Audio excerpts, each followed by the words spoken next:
greatness. You just rewired your brain. You need to stop shaking your brain that keeps you from your amazingness. And that shaking in your brain is called self-talk. The brain looks for two things. Will it kill me, the saber-toothed tiger, or how fast can I recognize the pattern? You're about to break the patterns that you once knew. And that's scary. We are in a war, a battle for our brain. Let's see if we can't get some of our brain back this morning. It's time for you to dream. Let's start dreaming. Good morning, good morning, good morning. Let me get the music down here. Boom.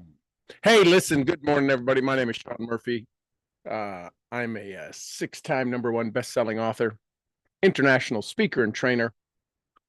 I've been blessed to be able to stand on stage, asked and paid to stand on stage in 30-plus countries, translated over to 40 different languages. All of that in 25 cents. Won't get you a cup of coffee this morning.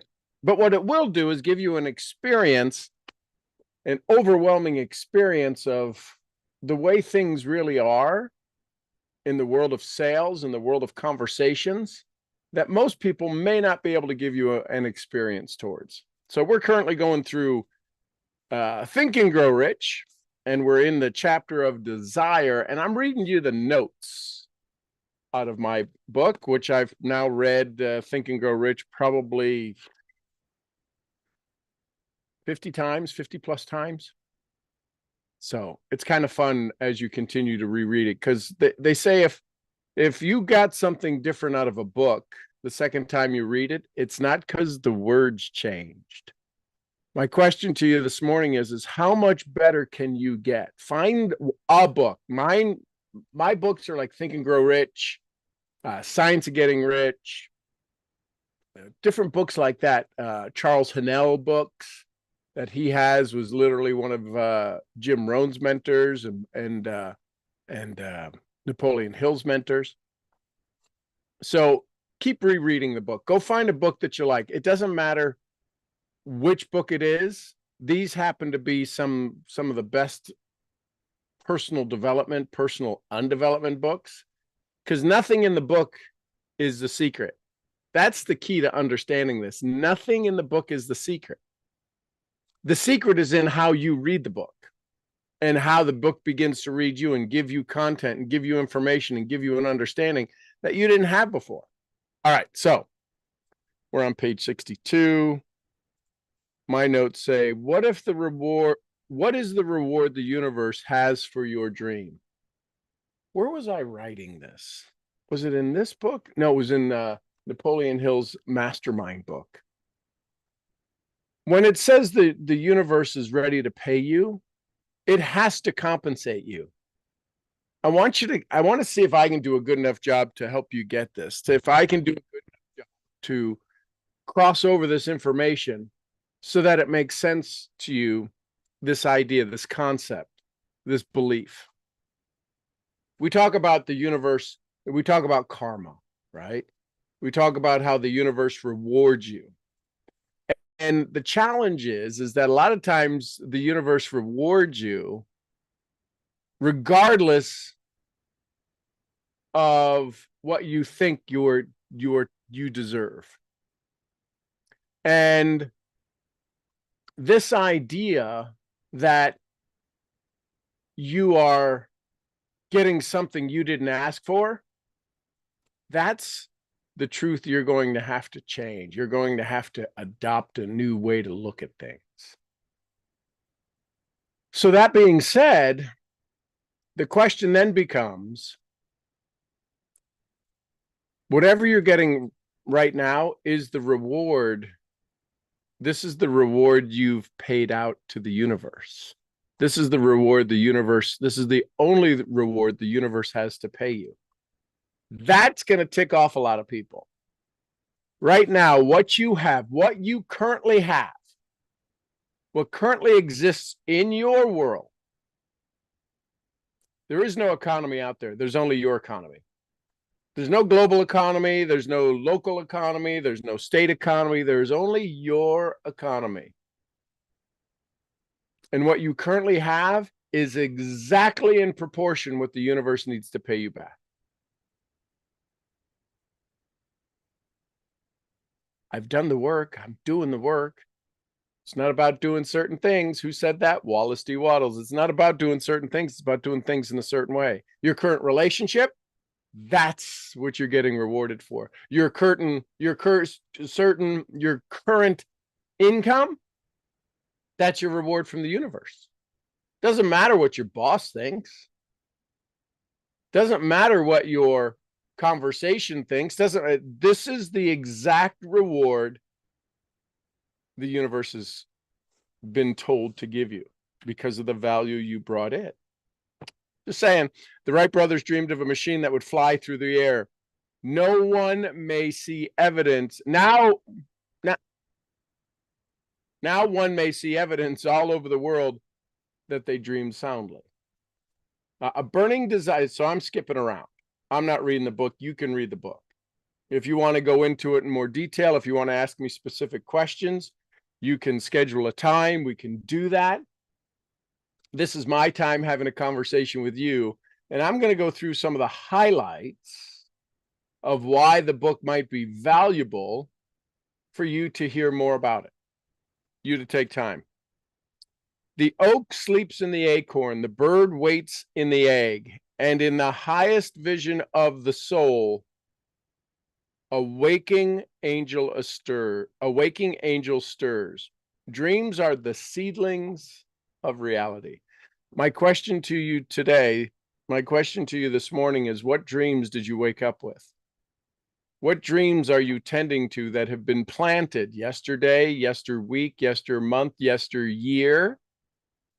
What dreams are you tending to? Awake, arise, and assert yourself, you dreamers of the world. Your star is now in ascendancy.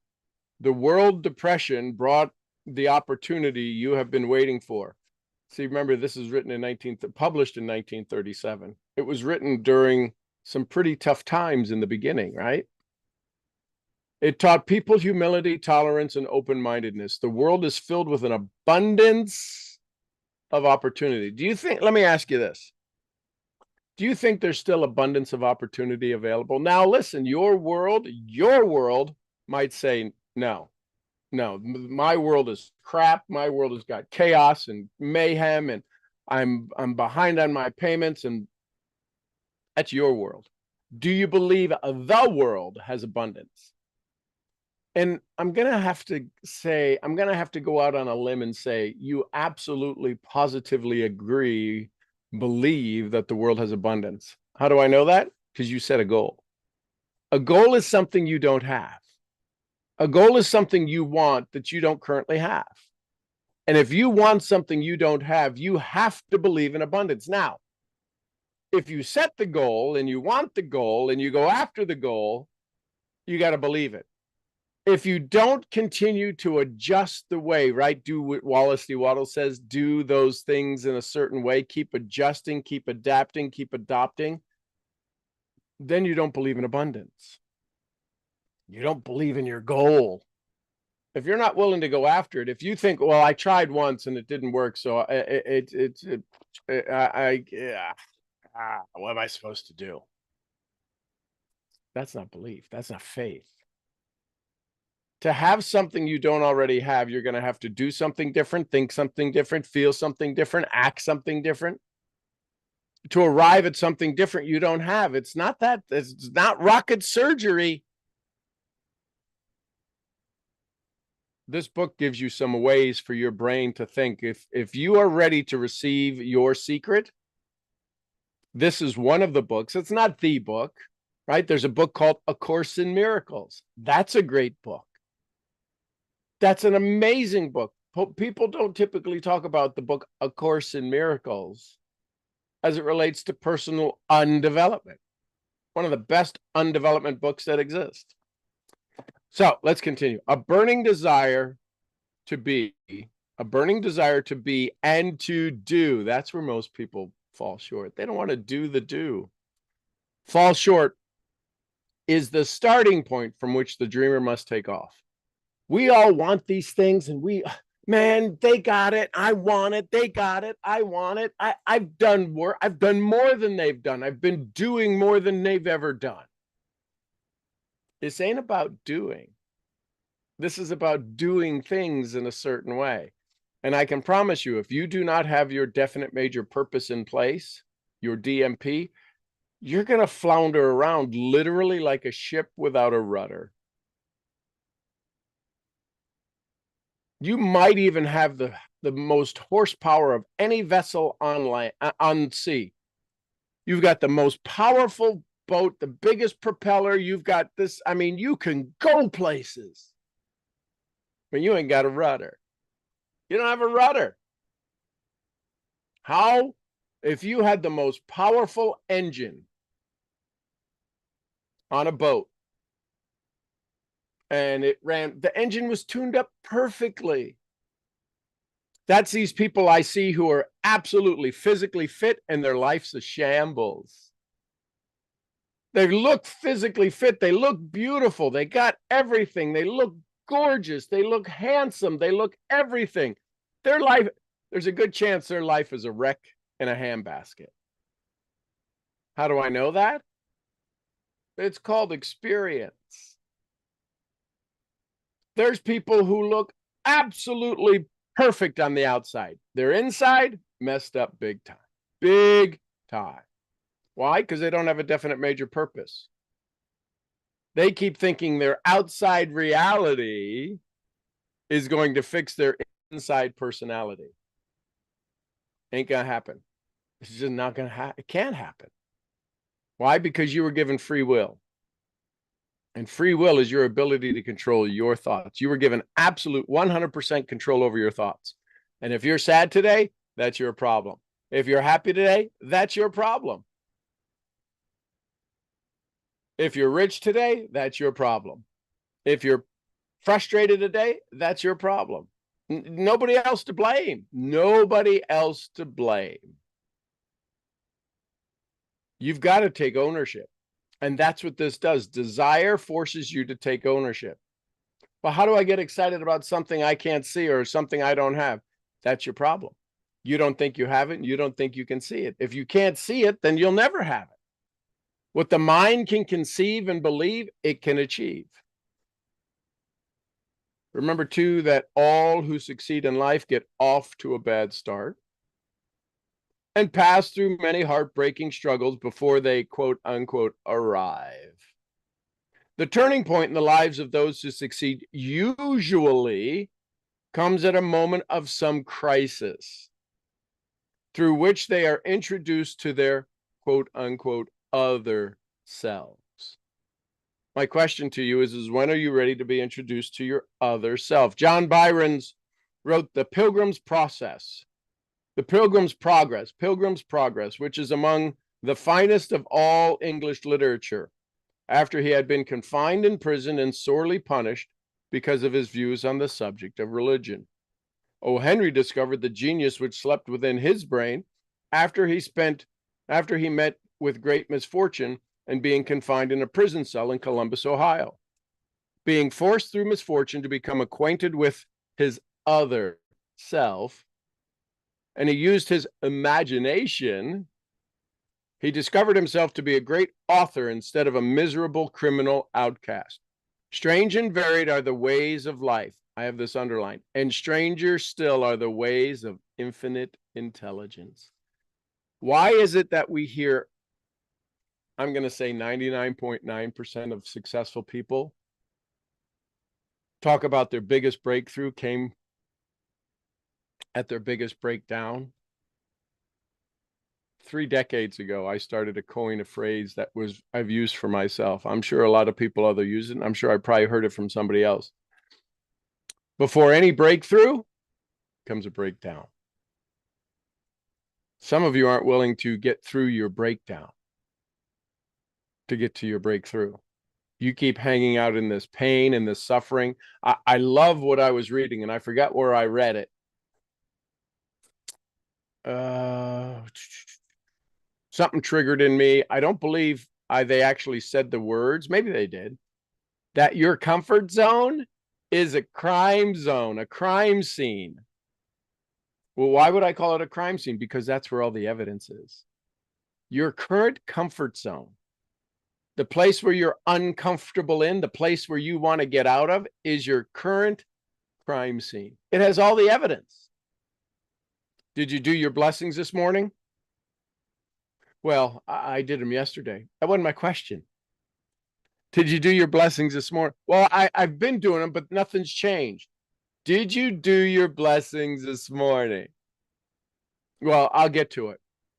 It's too late. Your day is already wired.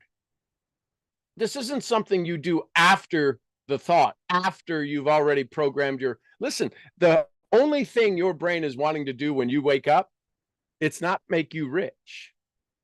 None of us, none, not one of our brains, nobody's brain is wired to make you rich upon awakening. It takes thinking. 1% think, 2% think they think. The other 97% would rather die than think. That's a statistic I pulled out of the air. It's probably close to true. If you are not controlling your thoughts from the moment you go to sleep and upon awakening out of your unconsciousness, you are going to struggle. You're just going to struggle. You're going to fight. You're going to fuss because your brain wants to run on a pattern. And if you picked up your phone this morning, if your alarm went off, the same as your alarm went off yesterday, if you hit snooze, you're done. You're done for the day.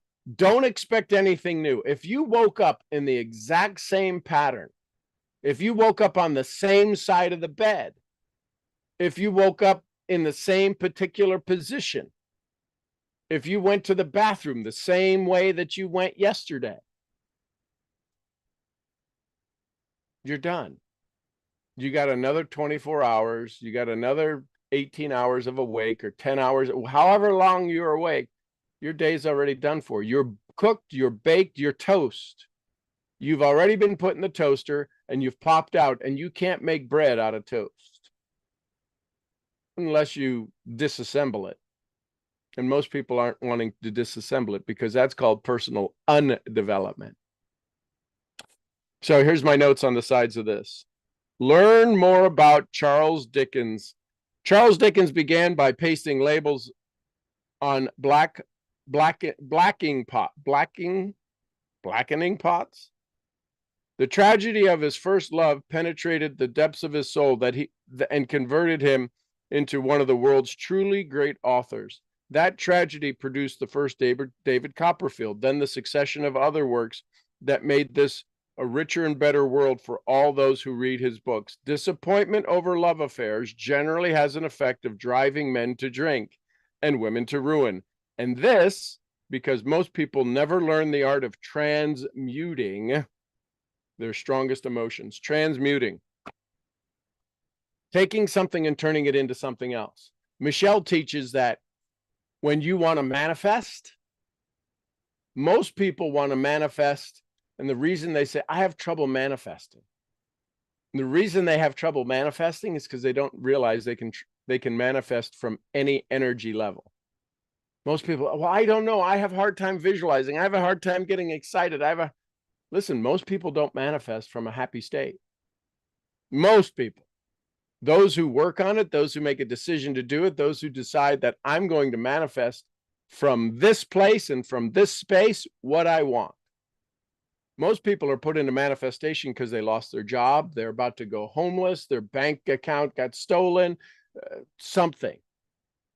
What they don't realize is that most people, maybe including many of us, most people have some of their biggest, not necessarily their best, usually it's a pretty good thing, but most people have their biggest manifestations from when they're almost destitute. When life is literally taking your legs out from you. That's when most people have the biggest manifestations.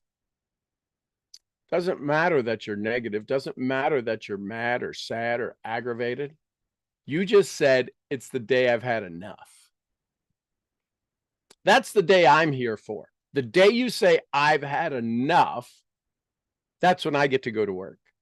Other than that, you're just going to pussyfoot around. You're going to hem-haw around the edges. You're just going to play in the shallow end until you've had the day you've had enough, until you've absolutely lost it. And then you think, I really need somebody. And that's when I get the call. The challenge is you could do so much more without having to be in that state. And you refuse, not choose, you refuse, because you know you can do more right now, right? You know you could do more right now. You know you could have more. You know you could be challenged more. You know you could be held more accountable. You know you could take action. It doesn't take a whole bunch to start to take action right now, today, in this moment. You won't. Why won't you? Because you're not mad enough. You're too comfortable. Your crime scene, you've covered up all of the clues in your crime scene where everybody else can see them. I don't know why you can't see them. They're all right there. All of the evidence is right there of why you struggle, period, end of story. You won't do the activity. You just won't. Why? That I don't know. If I knew that, well, I kind of do know. But you're not willing to make the changes. And so therefore, if you're not willing to do the effort, to put the effort in to make the shift, to step into the new identity, you've got all of the tools. I've been teaching this for 6 years live on this call. You've got all of the tools. Every bit of the tools you need, you've been taught on these calls. Why don't you do it? Not sure. How big is your capacity to understand transmuting? Right now, for many people, to understand to truly your capacity of transmutation is very teeny tiny. Very teeny, teeny, tiny. Very teeny, teeny, tiny. Very teeny, teeny, tiny. When you understand that you can transmute anything, not alchemy. Alchemy is different. Alchemy is turning something into something else, right? Alchemy, we want to turn lead into gold. Well, we should be able to do it if we pull an electron off. All it is electrons hovering around an atom. Why can't we just move that? There's so many electrons around in a gold molecule, and there's so many electrons around, but if for some reason it doesn't work that way. Transmuting is taking what you have, changing the way you look at things, and then creating a new result. It's not transforming, it's transmuting. Muting means the ability to mute something is to be able to form it, to shape it. Gold is malleable. You can take gold, a square block, and turn it into something else. You can transmute it. Your pain that you currently have, you can transmute it. Your success that you have, you can transmute it. You can take anything you have and transmute it into something more. The challenge is your capacity to do that is very small. It has a lot to do with your energy. Describe, these are my notes, when you see the book sideways like this. Describe what you would do to start your fire of hope and courage and tolerance. The reason most people struggle is because their level of tolerance is like less than the thickness of a human hair. What do you mean? I put up with a lot of stuff. That's the problem. You tolerate a whole bunch of stuff. Tolerance means that you're not affected. Tolerating it, meaning I put up with it, is not tolerating it. That's dealing with it. That's not tolerating it. If it takes any energy from your body, you do not tolerate it. But most people think because, well, they're a jackass. I put up with their jackassedness. That's not tolerating. That's taking their energy in, eating it, describing it, digesting it, and then trying not to get sick on it. Craziest thing I've ever seen. We worry about other people's opinions more than our own beliefs. How's your crime scene? How's your crime scene? Beethoven was deaf. Milton was blind. Yet their names will last as long as time endures because they dreamed and translated their dreams into organized thought. Transmutation is putting it into organized thought. Well, I don't know what to do. I don't know how to do it. How would you do it? Until you own your own path forward, you can ask for suggestions. You can ask for ideas. Until you own it, you're just going to blame everybody else.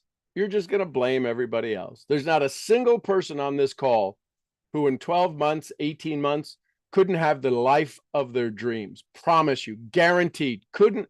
18 months, 12 months. Are you willing to do the work? 365 days of focused attention on your success.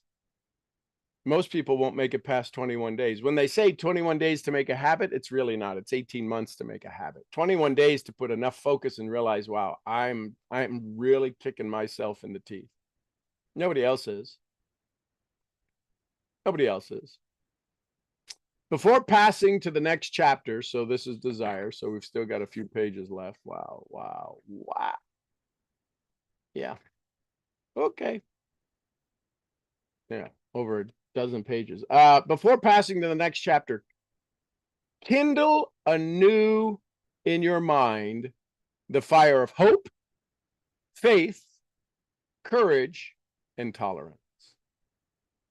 If you have these states of mind and a working knowledge, here's where most people, you can have knowledge of it. What is a working knowledge of it? Well, a working knowledge of the principles described, all else that you need will come to you when you are ready for it. Let Emerson state the thought in these words.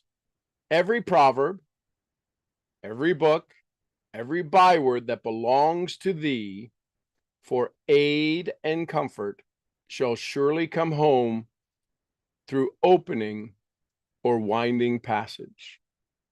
Every friend whom not they fantastic will, but the great and tender soul in thee craveth, shall lock thee in embrace. We could spend a week talking about that. Every proverb, every book, every byword that belongs to thee belongs to you for the aid and comfort, for your aid and comfort. Every word, every opportunity, everything is as close as your skin. Everything you want, every thought, every idea, every concept, every belief, every growth, every success, every relationship, whatever it is you want exists. Everything, and shall surely come home through open or winding passage. It'll either come directly to you or through a winding passage, but it is, if you have the vibration of the thing you want. Law of attraction. This is Emerson talking about law of attraction. We call it law of attraction. Every friend whom not thy fantastic will,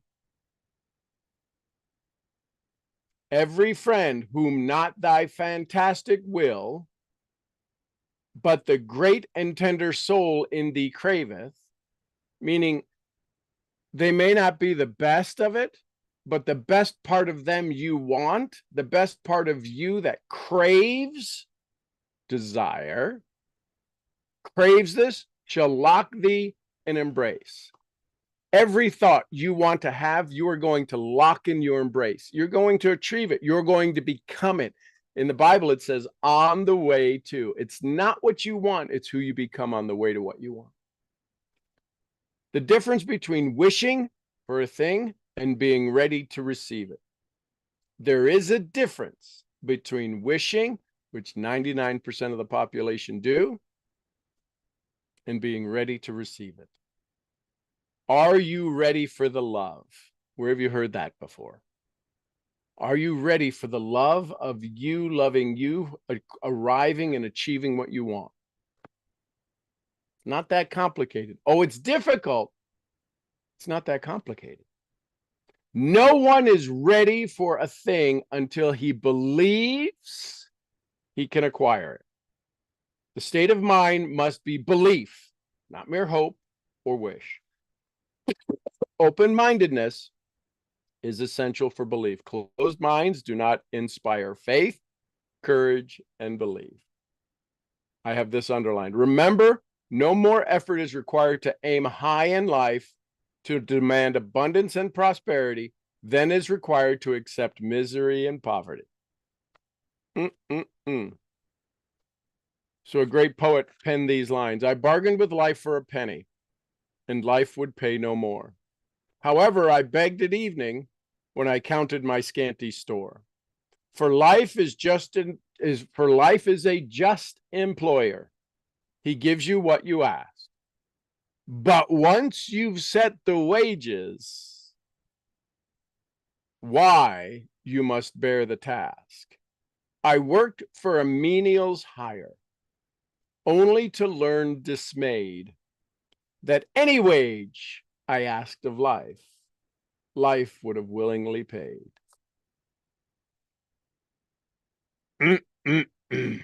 What are you asking for? See, once you set the price, you are currently receiving from life with the price you set.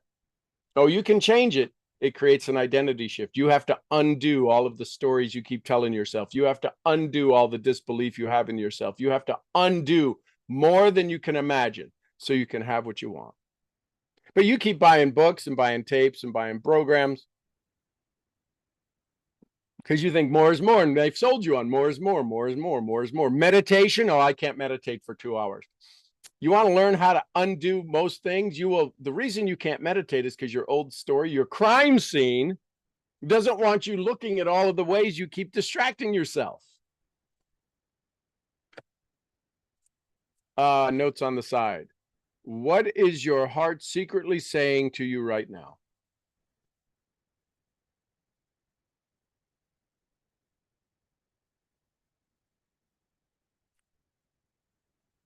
How do you determine when your audience is old enough to cooperate?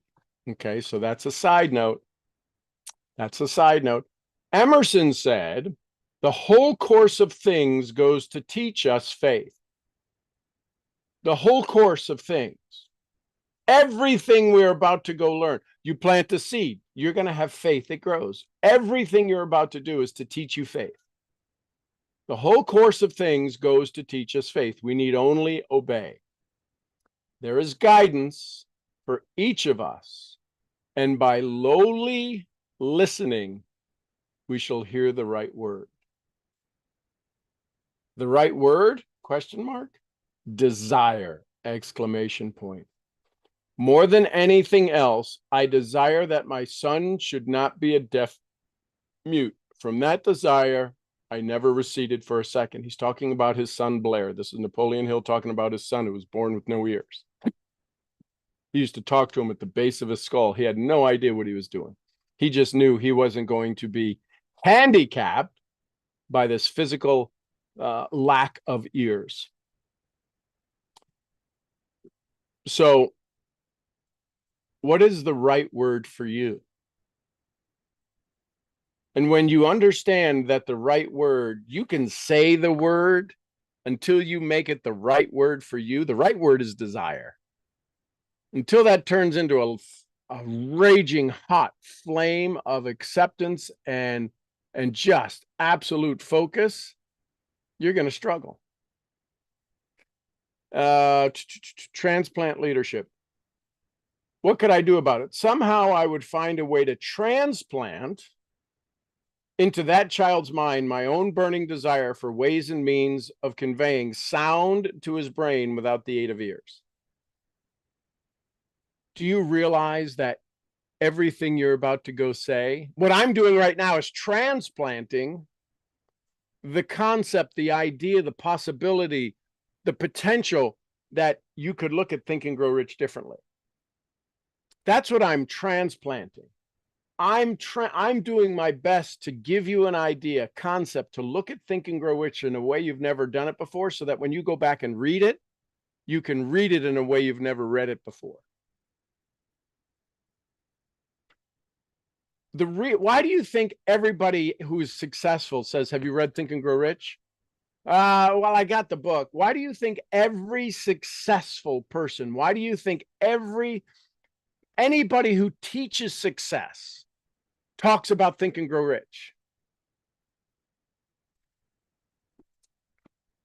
Why? Because it doesn't work? And why are you hemming and hawing around the fact that you won't even read it? You want to read something else. You want to go do something else. If you had to understand this book chapter by chapter before you could go read another book on success, you might be surprised what you'd get out of all the other books. All right, a little bit more and then Q&A. We're going to keep these to an hour.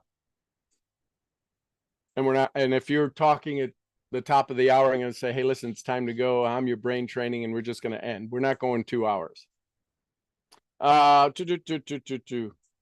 That was what I know. I was convinced that if he could hear even slightly, okay, so he's still talking about, what is your procedure to transplant your leadership into others? Is it browbeating them with facts or letting them buy stories? Does your normal goal make more normal? Oh, here you go. Here you go. Does your normal goal, this is mine at the very bottom of the page, right here. Does your normal goal make you more normal or less normal? And I hope it makes you less normal. If it makes you less normal, the reason that you have struggled to achieve it is because you haven't set up your more normal story. Your less normal achievement, it's less than what most people are doing. You have to come up with a new story that makes that normal for you. That's your biggest struggle. Guaranteed 100% your biggest struggle is that you're unnormal, you're super normal, your super successful self doesn't believe that can be your new normal. It's really that simple. Are you receiving adequate compensation for your current dreams? The answer is yeah. Because your dreams aren't big enough. You're getting paid for your dreams. Most people are like, well, I got big dreams. No, you don't. Well, maybe you do, but you're not getting paid for them because you don't believe them.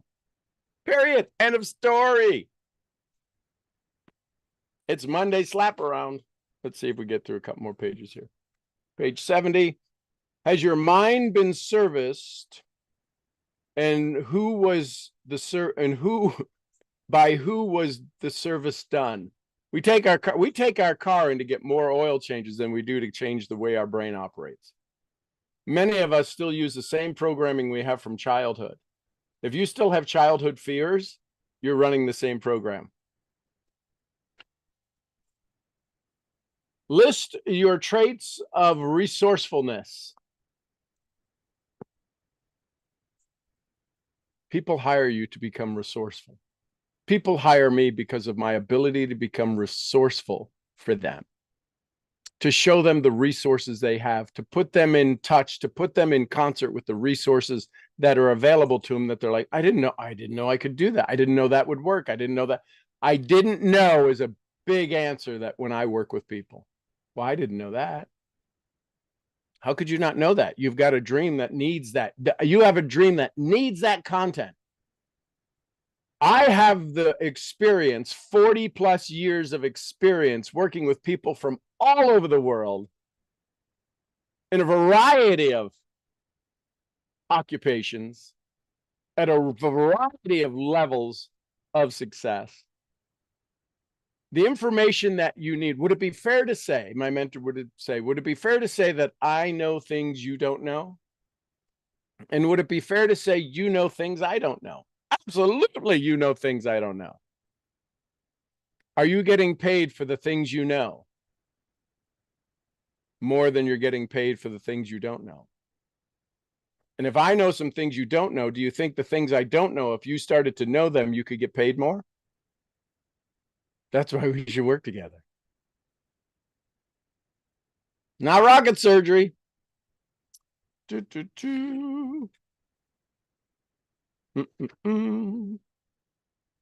these are all stories, little white lies. If Mother Nature bends to the will of desire, it is logical that men can defeat. It is logical that men can defeat. Is it logical that men can defeat a burning desire? If Mother Nature bends, this is underlined and italicized in the book. If Mother Nature bends to the will of desire, is it logical that men can defeat a burning desire? Strange and improbable is the power of the human mind. We do not understand the method by which it uses every circumstance, every individual, and every physical thing within its reach as a means of transmuting desire into physical counterpart. Perhaps science will uncover the secret. Perhaps it is providential that the experience came as it did. For surely no one is prepared better than he to serve as an example of what happens when desire is put to the test. He's talking about his son being able to hear. If Mother Nature bends to the will of desire, is it logical that mere man can defeat a burning desire? A question. Okay. We're done with desire. Because he keeps talking. It's all the story about his son. And you can read that in the book. Then we get into faith.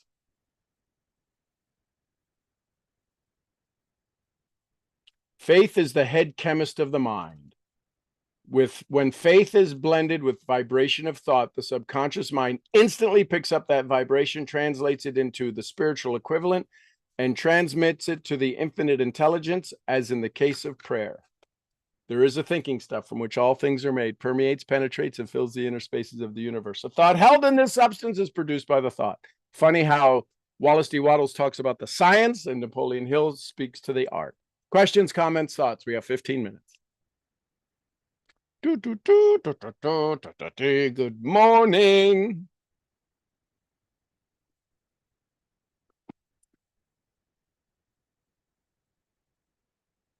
Good morning. Going once. Going twice. Good morning. Good morning. Do you think that we know before we believe, or we believe before we know?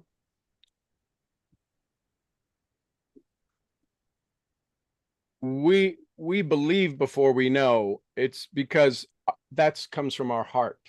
Our heart operates on energy, right? If we look at people's personal space, it's about a meter. We look at the heart energy, it's about 3 meters. There's 40,000 cells in the heart that we don't know what it does. It's its own antenna. And these are 40,000 cells that are brain cells in the heart. The hell are brain cells doing in the heart? How did it know to make those in the heart? Because the heart has a mind of its own.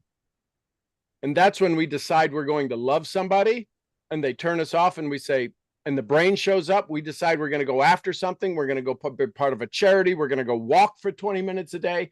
I'm going to take care of me. And then your brain says, yeah, but, and your heart says, your wish is my command, and it stops.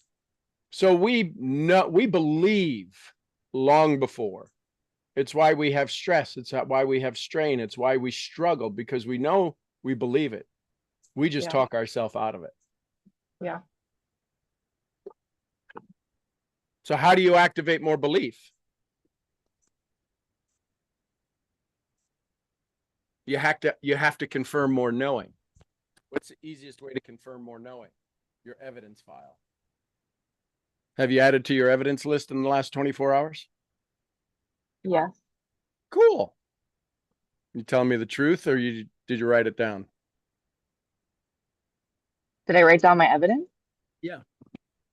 No, No, you didn't. no, I didn't. So then you didn't. I'm right. I'm going to do it today, though. Yeah, I'm in my writing process, but I did not. I did not do it yesterday. No. You know I love you. Ask me to help, and this is why you're going to struggle. This is why all of us are going to struggle. Yeah. I'm getting there. I'm starting to speed up. It becomes a non-negotiable. Stop trying to make me feel comfortable. Don't make me feel comfortable because you're uncomfortable. You can't do it. You don't need to do that. Oh, I'm going to get there. I don't care whether you do it or not. I want you to do it. I'm going to hold your feet to the fire. You don't do it. It doesn't change my day. All too often when we encounter people, we don't want to make them uncomfortable. Your only job, Selena, is to make people uncomfortable. That's the only thing you can do. Yeah. And so if you try to make this a comfortable conversation, you are putting a fire hose on your desire. You need to get mad. Dang it, you're right. Well, I'm gonna do it. No, you didn't do it. Put your hand out and slap it, going, that's enough. Enough is enough. We all want to be nice. It's not how are fine, how are you fine? Spaghetti's fine. Nobody's fine. You should be mad as hell you didn't do it. And you should find out who said you shouldn't do it. Because Yep. it's not the you that knows you need to do it. This is, if I could just get you to comprehend that the one that keeps you from doing it is not the one who sets it. And yet we take the I and we say, I didn't do it. No, you didn't do it. It's the one who said that you shouldn't do it is the one that did it. Don't take ownership for crap that's not yours. You just happen to let that little gremlin take over the stage. We have to have more awareness. So what's something that you did yesterday? What's something real easy that you did yesterday that added to your evidence file? I had a really powerful prayer yesterday. Like really powerful. So what would you add to your evidence file? That I'm getting closer to God. Okay. So who's getting closer to God? It's not the one who I would say all parts of me. Nope. No? No, can't be. If it was, then all of Okay, the part of me that wants it, that sets the goal. You see what you just became aware of? Yeah, totally. Yeah. Because the one Yeah.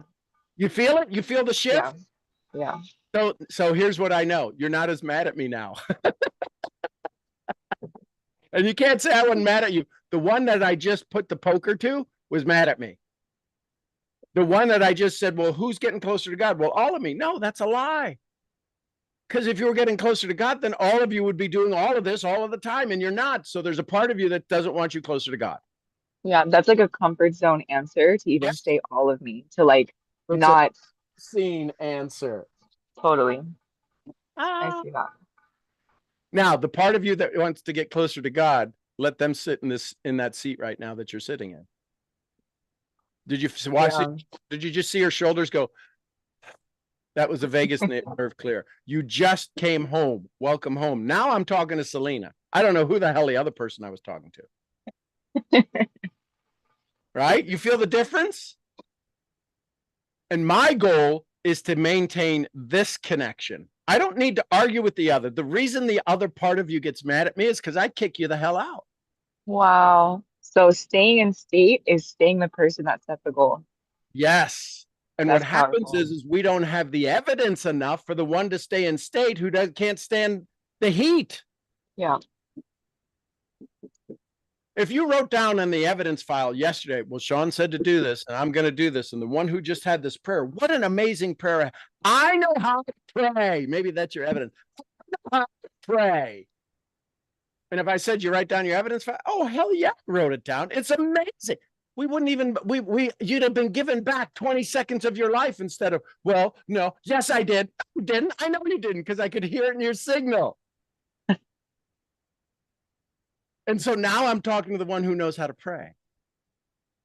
And the other one, there's no residual. When you start to listen, what I listen to and what I hear when people tell me they do things, when you said, well, I did it. Well, I didn't really write it down. I'm listening to the residual of the other person who's still standing on stage going, well, you can hold the mic. You know how sometimes reporters, they'll hold the mic for somebody because they don't want to turn it loose. Your negative energy gave you the mic and they said, well, you talk to him right now. And they wouldn't turn the mic over to you. I'm saying, get your damn hands off her mic. Who the hell do you think you can't come play with? Listen, you ain't strong enough to play with me, doubter Selena. Oh yeah. Snatch the mic. Snatch the mic and say, listen, I love you. Thanks for making me aware. And I love that. And come back to you.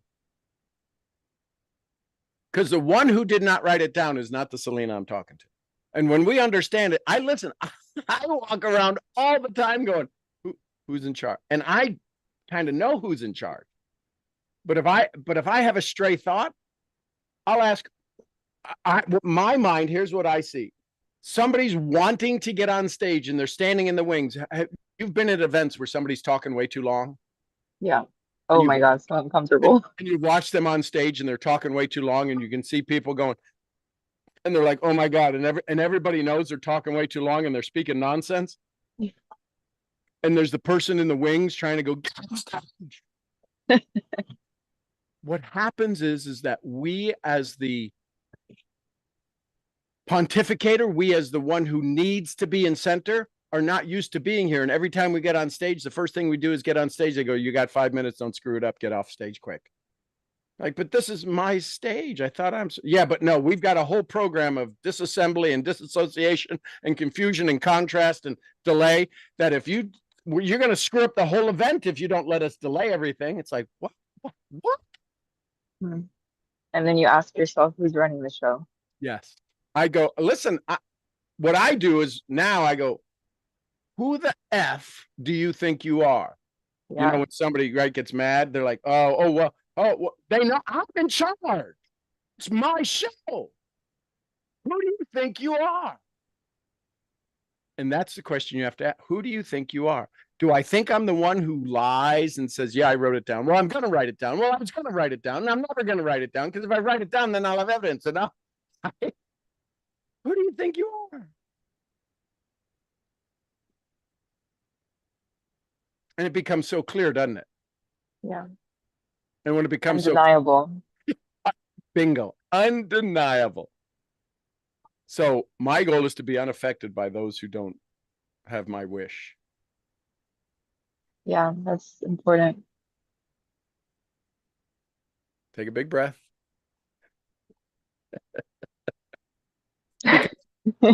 Here's what's important, Selena.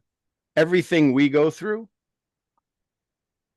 our prospect, our audience is going through it 10 times more.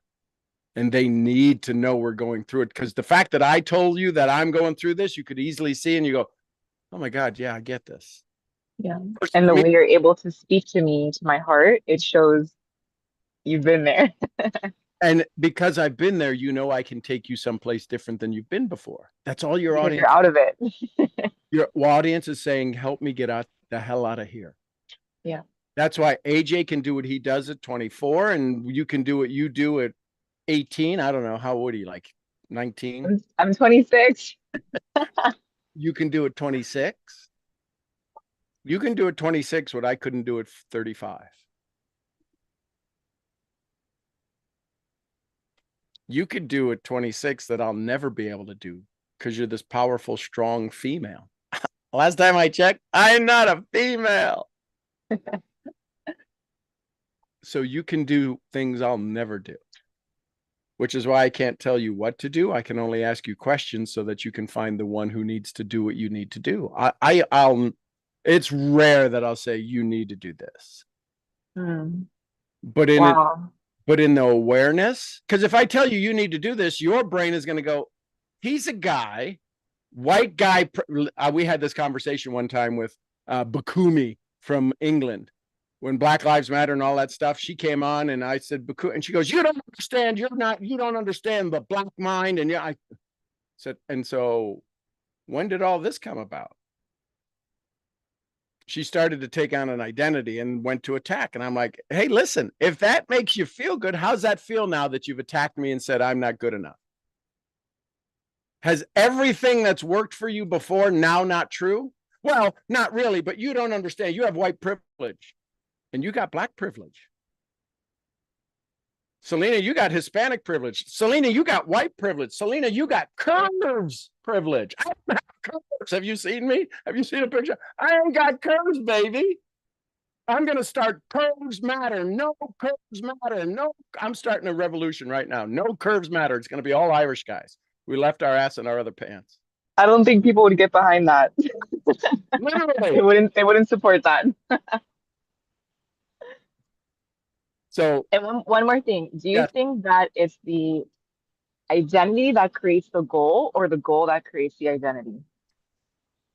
The goal already exists, so the identity has to say what they want. The identity has to say what it wants. The identity has to say what it is, because everything you want already exists. Yeah. So the goal doesn't need existing. The goal, let me say it this way, the goal doesn't need creation. The miracles already exist, don't they? Yeah. The reason that they come forth is because we finally get into a state that could allow the miracle to appear. But there's miracles all around you. There's miracles happening right now. There's a miracle in somebody's life. Somebody was going to die this morning and they've been cured of cancer. Do we know it? No, because we weren't worried about it. It wasn't in our field of awareness. But today, I promise you, today, in the last minute, there was a miracle happen for somebody. Do you believe that to be a possibility? I mean, this call is a miracle. Okay. So then if that miracle exists, why is it labeled a miracle when it happened instantly? Why do we call it a miracle if it happens instantly? If it's already happening, why do we call it a miracle? Because a miracle is something we don't believe, and yet the universe says, your wish is my command. We go, oh my gosh, it didn't take struggle and aggravation and frustration. It was a miracle.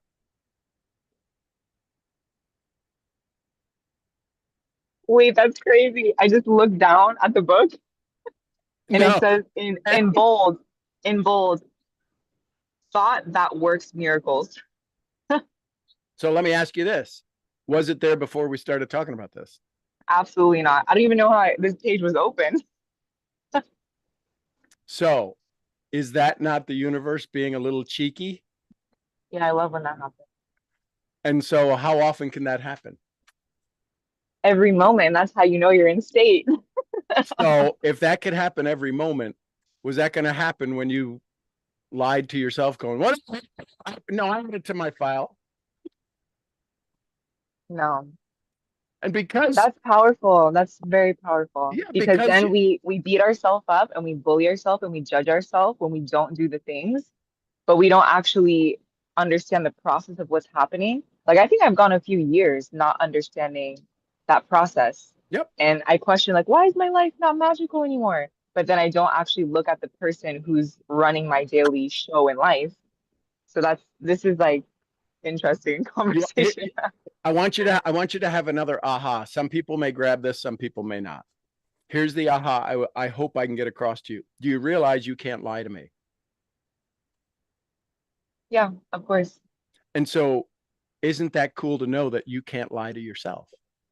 I knew that a long time ago. God does not allow me to lie to myself. I Yeah, can't but run from you myself. just did this morning. But on a deeper level, we all know when we're lying. Yeah, but why? Why would you lie?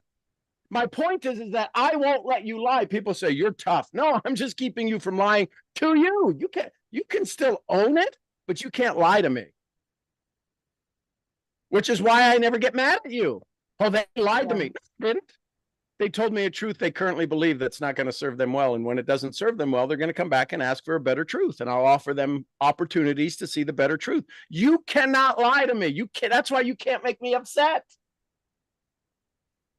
Because you can't lie. You can lie your ass off, but you can't lie to me. And you hang around me because I won't let you lie to you. I just saw something. I know that hair. The leaker in the house. So, yeah, how's that feel, Selena?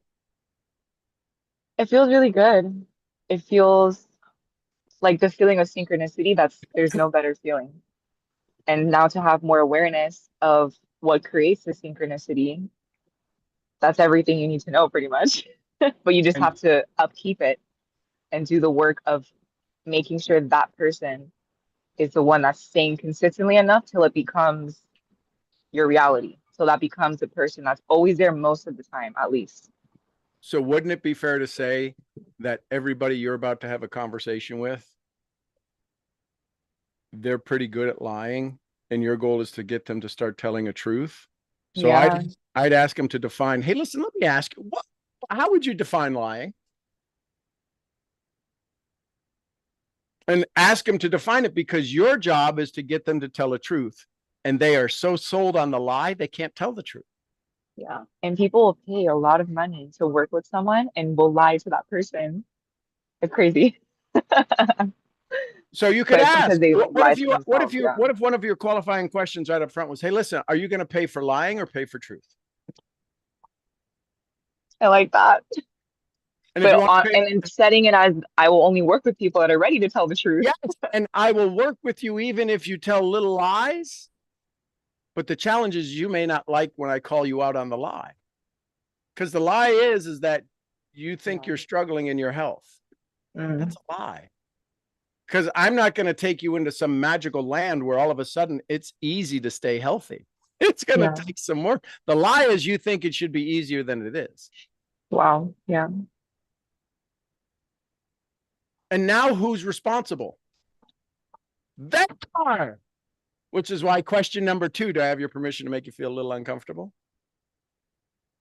If I catch you in a lie, should I call you out or just let you lie? Do I care about you or do I not care about you? Yeah. If do you think I would care?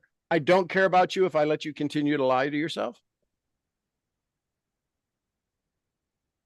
When I say I love you, I just caught you in a bold ass lie.